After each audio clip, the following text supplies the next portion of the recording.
बिस्मिल्लाहिर्रहमानिर्रहीम। अस्सलाम वालेकुम नादरीन, आप यूट्यूब चैनल देख रहे हैं। मैं इमरान खान हूँ। डोनाल्ड ट्रंप के खिताब से जो उम्मीद थी दुनिया को, वो तो पूरी नहीं हुई। यानी बहुत सारे सवालात जो डोनाल्ड ट्रंप के खिताब से पहले मौजूद थे वो अब भी मौजूद हैं। डोनाल्ड ट्रंप ने किसी सवाल का ठीक तरीके से जवाब दिया नहीं। और डोनाल्ड ट्रंप की बातों से ऐसा लगता था कि वो जीत का ऐलान करके, जीत की फतह मना के फेस सेविंग के साथ इस जंग से फ़ौरन निकलना चाहता है। लेकिन अगर उसे इस जंग से ना निकलने दिया गया तो वो इस जंग को बढ़ा के बहुत खौफनाक लेवल तक भी ले जा सकता है। सारे रास्ते डोनाल्ड ट्रंप ने खुले हुए थे।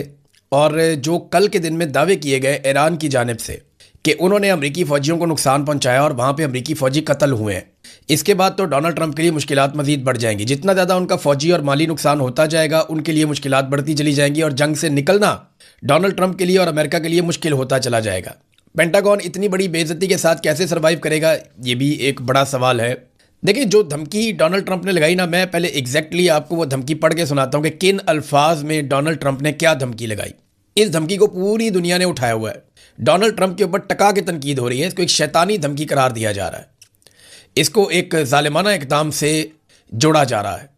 डोनाल्ड ट्रंप ने कहा कि we are going to hit them extremely hard over the next 2-3 weeks, कि अगले 2-3 हफ्तों में हम उन्हें बहुत शदीद हमलों में मुब्तला करने वाले हैं, या हम उन्हें बहुत बुरी तरह मारने वाले हैं अगले 2-3 हफ्तों में।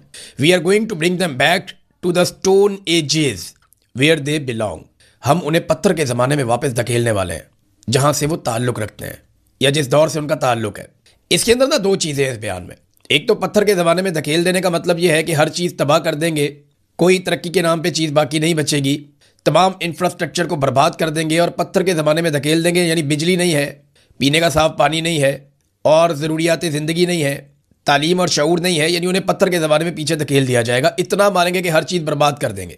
जैसे तोरा बोरा में अमेरिका ने बमबारी की थी, कारपेट बमबारी। हर कारपेट बमबारी का मतलब ये है जैसे कारपेट बिछता है ऐसी बमबारी होती है, हर जगह पे बम गिरते हैं।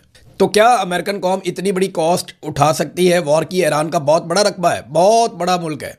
या कहीं कोई एटमी हमला तो प्लान नहीं हो रहा, जैसा कि अक़वाम मुत्तहिदा के अंदर इसकी एक्सरसाइज हो रही थी कि in case of any atomic attack on Iran, अक़वाम मुत्तहिदा को क्या कुछ करना होगा। मोहम्मद सफ़ा ने इसीलिए वहाँ से रिज़ाइन भी किया ना। अक़वाम मुत्तहिदा के एक सफ़ीर ने रिज़ाइन कर दिया ये कहते हुए कि मैं इसका हिस्सा नहीं बन सकता और दुनिया को इसे रोकना चाहिए। अब एक तो उन्होंने कहा जी कि स्टोन एज में, पत्थर के ज़माने में वापस धकेल देंगे ईरान को, और दूसरा डोनाल्ड ट्रंप ने कहा कि जहाँ से उनका ताल्लुक़ है। यानी ये ईरानी कौम की तज़हीक है कि ये पत्थर के ज़माने के ही लोग हैं। ये एक अमेरिका ने ना वक्त के साथ साथ ये चीज़ बहुत दफ़ा की है कि वो दुनिया की बाकी कौमों को अपने से कमतर समझते हैं और इस वजह से अब उनको बहुत सारे मसाइल फेस करने पड़ रहे हैं। ईरान की जो तारीख़ है वो हज़ारों साल पुरानी है, अमेरिका की 250 साल की तारीख़ है। तो ना इससे बहुत फ़र्क पड़ता है। ईरानियों को अपनी तारीख़ के ऊपर एक फ़ख्र है और वो हार नहीं मानेंगे इस लड़ाई के अंदर। ये बात अमेरिकन को लड़ाई से पहले सोचनी चाहिए थी।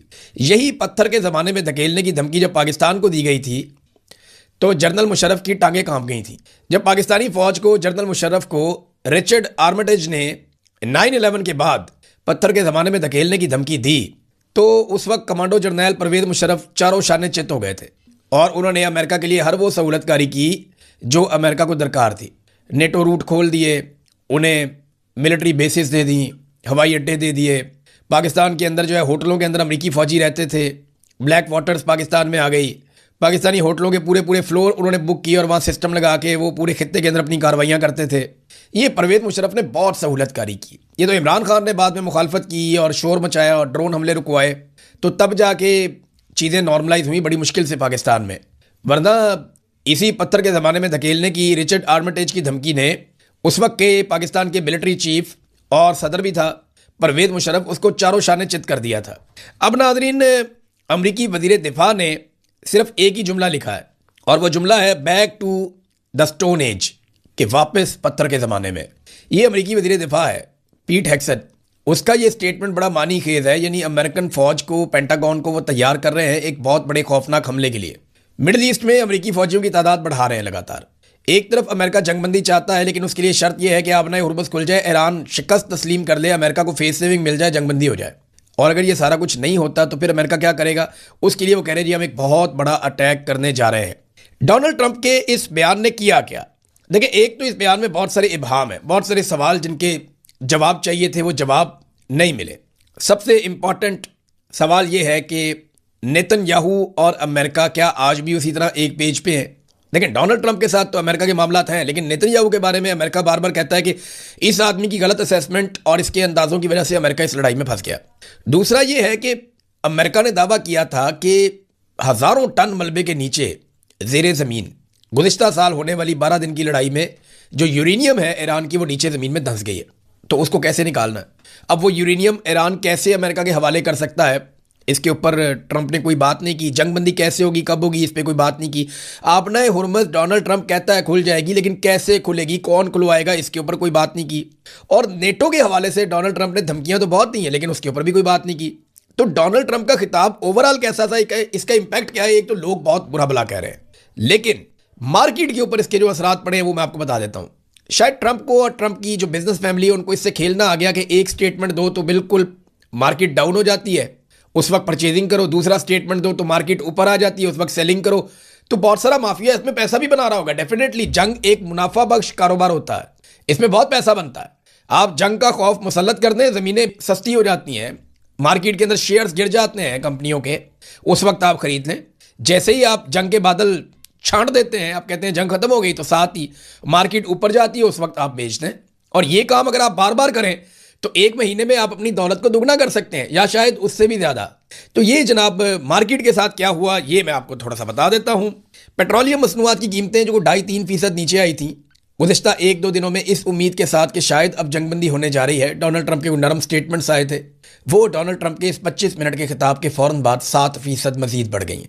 लेकिन इंटरेस्टिंगली अभी भी इमरान खान साहब के दौरे हुकूमत में जो महंगाई थी आलमी मंडी में पेट्रोलियम मसनूआत की, वो वहां तक नहीं पहुंची।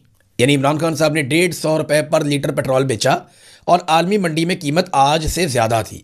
मौजूदा हुकूमत 350 रुपये लीटर पेट्रोल और इससे ज्यादा महंगा डीजल बेच रही है, और आलमी मंडी में कीमत इमरान खान के दौर से कम है। बस ये बात आपने ध्यान में रखनी है, बाकी सब कहानी है। अब नाज़रीन, डोनाल्ड ट्रंप ने जो खिताब किया इस 25 मिनट के बीच में $500 अरब से ज्यादा मार्केट में गिरावट आई है, ये नुकसान हुआ और स्टॉक मार्केट फौरी तौर पे गिर गई। आलमी मंडी में तेल की कीमत लगभग 7% तक बढ़ गई। और डोनाल्ड ट्रंप का ये कहना कि ईरान को पत्थर की दुनिया में वापस धकेल देंगे, इसके ऊपर शहबाज शरीफ को चाहिए कि फौरी तौर पे अमन का नोबेल इनाम लेकर डोनाल्ड ट्रंप के चरणों में पहुंच जाए और अमन का नोबेल इनाम डोनाल्ड ट्रंप के बूटों के तस्मों के साथ बांध दें और रोजाना बूटों के साथ साथ उस नोबेल इनाम को भी चमकाया करें। यानी हद हो गई है। नेतन्याहू और शहबाज शरीफ दोनों एक पेज पे हैं कि डोनाल्ड ट्रंप को हर हाल में अमन का नोबेल इनाम दिलवाना ही दिलवाना है। अभी तक शहबाज शरीफ को इस बात की समझ नहीं आई कि अमन के नोबेल इनाम की जो नामजदगी की गई है डोनाल्ड ट्रंप की, उसको वापस ले लेना चाहिए। कोई भी गैरतमंद शख्स होगा, कोई भी आदमी जो इंसानियत को जरा सा भी समझता होगा, वो ये करेगा। लेकिन शहबाज शरीफ ने कसम खाई है कि इमरान खान ने कहा था ना अर्दली है, तो शहबाज शरीफ उससे आगे बढ़ ही नहीं पा रहे, वो ऐसा नहीं करेंगे, कर भी नहीं पा रहे। नाज़रीन, जिस वक्त ट्रंप अपनी तकरीर में यह दावा कर रहा था कि हमने ईरान को मुकम्मल तौर पे तबाह कर दिया है, उसकी मिलिट्री लीडरशिप फारग हो गई है, उसकी फौजी ताकत ख़त्म हो गई है, वो मिसाइल नहीं चला सकता, उसकी एयरफोर्स ख़त्म हो गई है, उसका फ़िज़ाई दिफाई निज़ाम रेडार सब ख़त्म हो गया है, तो उस वक्त जैसे ही तकरीर ख़त्म हुई तो ईरानी बटन पे उंगलियां रख के बैठे हुए थे। यानी ऐसा लगता है कि ईरानी उंगलियां ट्रिगर के ऊपर रख के बैठे हुए थे और इंतज़ार कर रहे थे कि डोनाल्ड ट्रंप क्या ऐलान करता है। अगर वो ऐलान करता है जंगबंदी का, अमन का, तो उसका रद्द-ए-अमल अलग होता।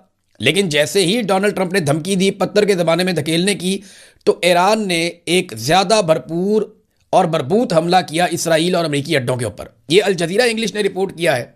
इस रिपोर्ट के मुताबिक जैसे ही डोनाल्ड ट्रंप ने ये दावे किए कि ईरान की हमले करने की कैपेसिटी ख़त्म हो गई है, फौजी नुक्ता नज़र से ईरान तबाह हो गया है, एन उस तकरीर के बाद ईरान ने एक बहुत भरपूर हमला किया जो पहले वाले हमलों से ज़्यादा शदीद था और ज़्यादा ताकतवर था, अमेरिकी अड्डों पे और इसराइली शहरों पे।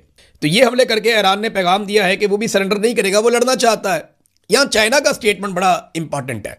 चाइना ने बयान जारी किया कि आबना हुर्मुज़ की बंदिश की वजह यह नहीं है कि ईरान जिम्मेदार है। उन्होंने कहा कि आबना हुर्मुज़ की बंदिश की वजह गैर कानूनी फौजी ऑपरेशन है जो किया जा रहा है ईरान के ऊपर। बड़ा कैटेगोरिकल स्टेटमेंट है। मैक्रोन के साथ कितनी बदतमीजी की डोनाल्ड ट्रंप ने, एमबीएस के साथ भी की। देखें, मोहम्मद बिन सलमान ने तो जवाब नहीं दिया, लेकिन मैक्रोन फ्रांसीसी सदर, उसने जवाब दिया। जब आप अवामी नुमाइंदा होते हैं और आप वोट लेकर आते हैं ना, तो फिर आपकी बहादुरी किसी और तरह की होती है। जब आप बादशाह होते हैं तो आपको चीज़ें और तरह मैनेज करने की आदत होती है। तो सऊदीज़ जो है वो बदला लेते ज़रूर हैं, ऐसा नहीं है कि वो नहीं लेते, लेकिन वो अपने टाइम पे बदला लेते हैं और वो बहुत इंतज़ार करते हैं, बदला छोड़ते नहीं हैं। तो मोहम्मद बिन सलमान का कोई स्टेटमेंट नहीं आया, लेकिन मैक्रोन का स्टेटमेंट आया है उसने कहा जी ईरानी न्यूक्लियर का जो हल है वो जंग तो है ही नहीं, यानी लड़ाई के जरिए से आप ये न्यूक्लियर वाला मसला ईरान का आप हल नहीं कर सकते, नंबर एक।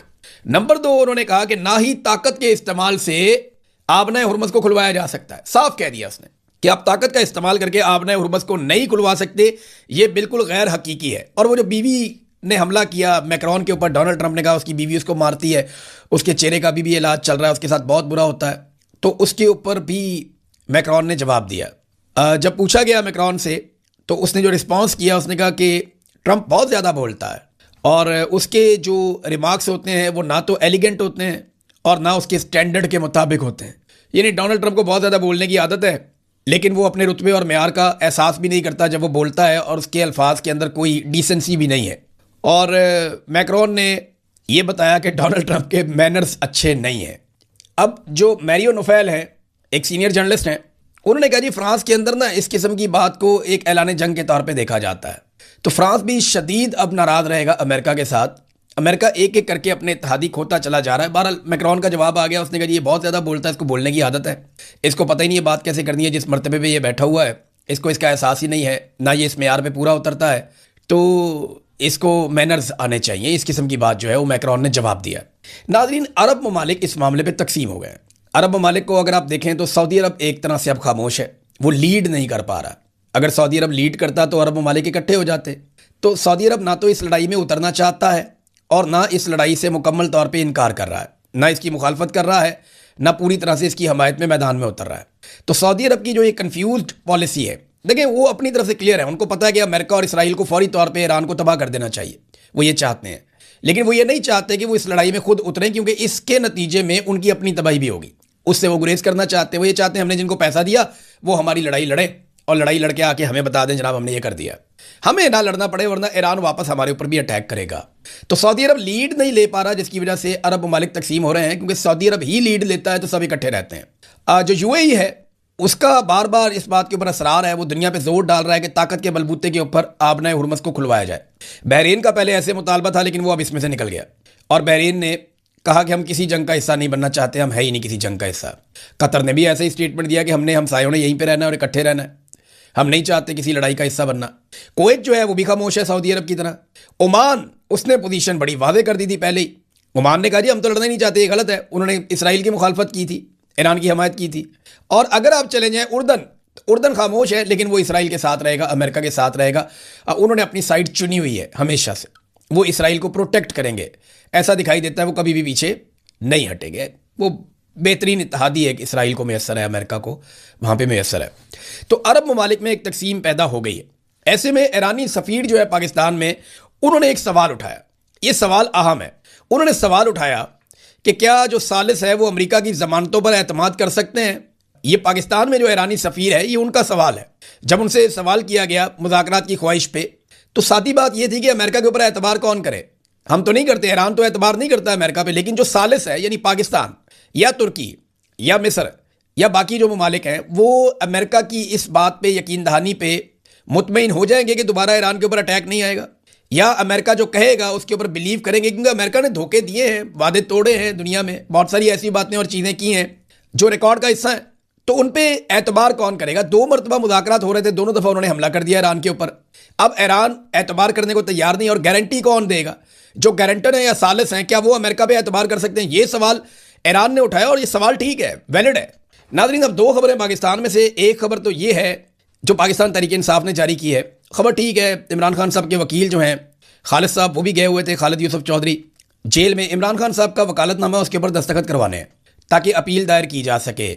तो उनकी अपील दायर करने के लिए दस्तखत चाहिए और मुसलसल उसमें रुकावटें डाली जा रही हैं, इमरान खान साहब के दस्तखत नहीं करवाई जा रहे।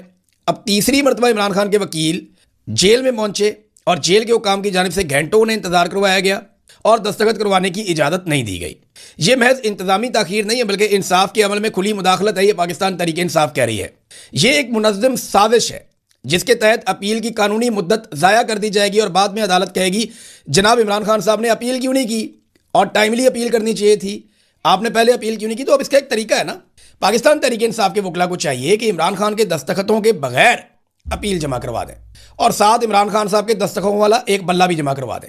बहुत सारे बल्ले पड़े हुए हैं जिनमें इमरान खान साहब के दस्तखत हैं, तो एक बैट ले जाए अदालत में, इमरान खान साहब की अपील जमा करवाएं और साथ में वो बल्ला जमा करवा दें अदालत में। और जब पूछे रजिस्ट्रार या अदालत तो वहां पे जाके कह दें जनाब दस्तखत वो करवाने ही नहीं दे रहे, हमारे पास तो ये उसका ऑटोग्राफ पड़ा हुआ है, हम लेकर आ गए, ताकि रिकॉर्ड का हिस्सा रहे और अदालत कल को ये ना कह सके कि जनाब आपने टाइम ज़ाया कर दिया है। अदालत को इसके अंदर फरीक बनाए, अदालत को ये कहें जनाब दस्तखत नहीं हो रहे, टाइम ज़ाया हो रहा है, जिम्मेदारी आपकी है, इंतजामिया की है। इसमें पाकिस्तान तहरीक इंसाफ, इमरान खान या उनके वकला का कोई कसूर नहीं है। टेक्निकली फंसाते हैं कि टाइम बार्ड कर दो, टाइम ज़ाया कर दो, बाद में अपील ही ना सुनो कि जनाब आप टाइमली क्यों नहीं आए, आपको उस वक्त याद क्यों नहीं आया। जैसा काजी फायदी सा कहता था ना, जब लोग सांस नहीं ले पा रहे होते थे, घर से बाहर नहीं निकल पा रहे होते थे, हर तरफ अगवा चल रहा होता था, उस माहौल में वो तवक्को कर रहा था कि मेरे पास सुप्रीम कोर्ट में चल चल के सारे आएंगे। कैसे आएंगे भाई? बाहर बंदे खड़े हुए हैं ISI के, वो उठा लेते हैं, बंदे को मारते हैं, गायब कर देते हैं। इस पे बात नहीं करता, कई महीनों के बाद कहता है जनाब आप पहले क्यों नहीं आए। तो ये अदालत का एक तरीका वारदात है पाकिस्तान में, अदलिया का और हुकूमत का। तो इसका तरीका ये है कि आप ले जाएं एक अपील बना के, साथ एक बल्ला ले जाएं जिस पे इमरान खान साहब के ऑटोग्राफ है, या कोई शर्ट ले जाएं जिस पे इमरान खान साहब के ऑटोग्राफ हैं, वो जाके अदालत के हवाले करें जनाब कि ये इमरान खान के दस्तखत हमें मैसर है इस वक्त, और ये जो है हम आपको दे रहे हैं, क्योंकि वो तो करवाने नहीं दे रहे। सादा तरीका तो ये है। एक और नाज़रीन बड़ी इंटरेस्टिंग खबर है, बड़ा रोला पड़ा हुआ है कि भैंसों के गोबर के ऊपर पंजाब हुकूमत ने टैक्स लगा दिया। देखिए ये जो भैंसों का गोबर है ना, ये बड़ा ज़बरदस्त रॉ मटेरियल होता है, इससे आप बना सकते हैं बायोगैस, बड़े पैमाने पर पैदा कर सकते हैं। पाकिस्तान में बेशुमार भैंसें हैं, हमारे पास ये बड़ी अपॉर्चुनिटी है, लेकिन इससे फ़ायदा कभी हमने उठाया नहीं, वो पॉलिसी बनाई नहीं प्रॉपर तरीके से। दूसरा खाद भी बनती है, तो ये बहुत काम आती है। अब इसके ऊपर टैक्स लगा दिया कि जो भी भैंस गोबर करेगी, अब भैंसों का गोबर तो नहीं ना रोक सकते, अगर वो दूध देगी तो गोबर भी देगी, तो वो उसके ऊपर टैक्स लगा दिया कि हर भैंस के गोबर के ऊपर हुकूमत 30 रुपये लेगी, पंजाब हुकूमत। देखिए अगर तो गोबर से वाकई में वो बायोगैस बनाते हैं तो उसकी कोई पॉलिसी सामने लेकर आए, बताएं जनाब हम ये करने जा रहे हैं, इस पैमाने पर करने जा रहे हैं, ये हमारी पॉलिसी है, प्राइवेट लोगों को इसमें इस तरह इन्वॉल्व करेंगे, सरकारी लोग इसमें इतना हिस्सा डालेंगे। वो पॉलिसी दे दें ना, या आप ये पॉलिसी दे दें कि जनाब बायोगैस को प्रमोट करने के लिए गवर्नमेंट एक सब्सिडी जारी कर रही है कि इसका सारा सामान गवर्नमेंट मुहैया करेगी और इतने पैसे गवर्नमेंट देगी और इतने पैसे आप डाल दें। या तो ये कर दें सारा गोबर खुद ही गायब हो जाएगा, लोग उससे बायोगैस बना के पूरे पूरे इलाके को गैस देंगे, जो तरीकाकार होता है। लेकिन पॉलिसी कोई नहीं है, गोबर का टैक्स इन्होंने लेना है। ये कल को मुझे तो ऐसा लगता है ये घोड़ों की लिद का भी लेंगे, बकरियों की मेंगनों का टैक्स इकट्ठा करेंगे, जो इनका तरीकाकार है। ये मुर्गियों की बिठों का भी टैक्स इकट्ठा कर लेंगे, इनका पता कोई नहीं है। आप टैक्स जरूर लें लेकिन उसको इस्तेमाल करें उस मकसद के लिए जिसके लिए आप लेते हैं। लेकिन यहाँ पे आवेगा वही बिगड़ा हुआ है, इनको तो जहाज चाहिए याशियों के लिए। अब तक लेते हैं, अपना ख्याल रखिएगा, अपने चैनल का भी। अल्लाह हाफ़िज़।